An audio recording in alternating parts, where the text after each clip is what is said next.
For the volume of a triangular pyramid, same.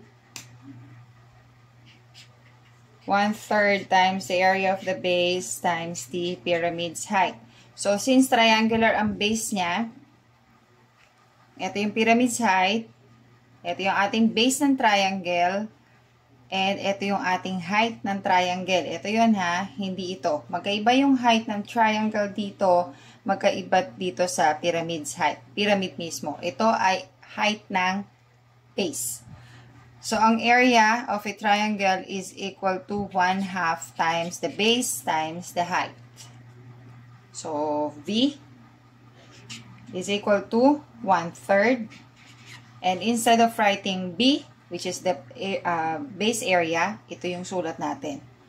So, 1/2 times B times H. Ito yun ha. Nilagyan ko lang ng parentheses ha. Kasi may fraction dito eh. May numbers din dito. So, para hindi lang malito na mamaya nagmumultiply tayo. Dito sa may variable, so okay lang na walang parentheses. And then, H. Lagyan muna natin dito. Ayan, H. Okay, and then, itong fractions na to, 1/3 and 1/2, can be combined, can be multiplied. Numerator sa numerator, denominator sa denominator. So, this is 1/6. 1/6 times ito, the base of the triangle, the height of the triangle, and the pyramid's height. So, substitute na tayo.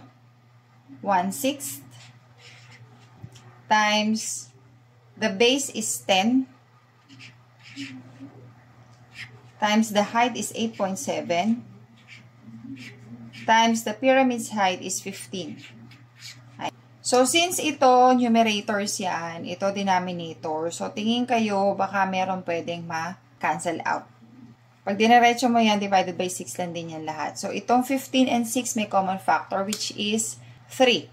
So, ito, 15 divided by 3 is 5. 6 divided by 3 is 2. Ngayon, yung 10 tsaka yung 2, meron din na common factor, which is 2. So, you are left here with 5, and then ito, 1 na lang. So, multiply mo na lang is 5, 8.7, and 5. So, for the volume, 5 times 5 is 25, times 8.7 is 217.5 centimeters ang unit, pero volume ang hinahanap, so naka-cube. And this is the answer. Given ang volume, given ang base ng triangle, given ang height ng triangle, we are going to look for the pyramid's height. Recall natin, area is equal to 1/2 times base times the height. And kanina, ginamit natin is 1/6 times the base of the triangle times the height of the triangle times the pyramid's height. So, ito, ganito ang gawin natin. Ayan. Equalan din yan ha. Equalan din. So, itong 6, diniretso ko na doon. Okay? So, ito na siya. Volume is 72.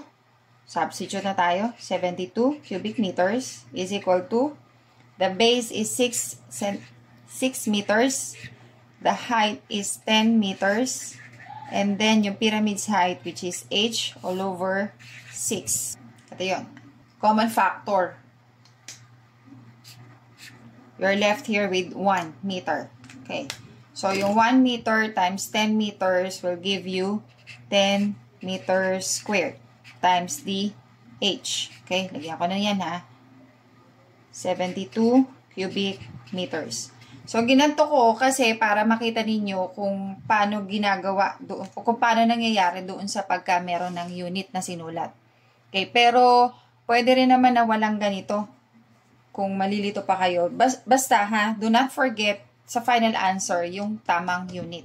Kung volume yan, dapat naka-cube. Kung area yan, dapat naka-square. And kung measurement ng side, dapat single unit. Okay, so 10 meters squared, kailangan maalis siya dito sa h. So, divide both sides by 10 meters squared. 10 meters squared. So, ito cancelled out. Ito, m na lang matitira, no? Ito, cancelled na yan. Laws of exponents. And 72 divided by 10, since isa ang 0 ng 10. So, in decimal point natin, from here, napag-aralan nyo yung elementary, i-move natin ng isang place. Dahil isa lang yung 0 ng 10. So, answer natin, 72 divided by 10 is 7.2 meters. And this is the pyramid's height.